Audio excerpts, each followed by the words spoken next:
ሆሳዕና ዕለት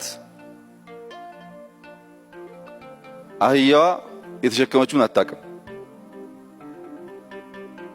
በሄደችበት ይሰገዳል፣ ይነጠፋል፣ ይጎዘጎዛል፣ ይዘመራል። እሷ ከራሷ ስለመሰላት እሱ ወርዶ ከተሰቀለ በኋላ ያ ሙዚቃና ግርግር አምሯት ወጣች።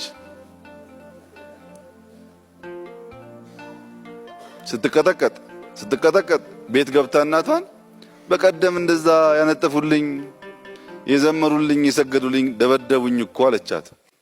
የሰገደልህም ያመሰገነህም ያሸበሸበልህም የለም፣ አንተ ላይ ያለው ላይ ነበረ። እሱ ስትል ይቀራል ማለት ነው።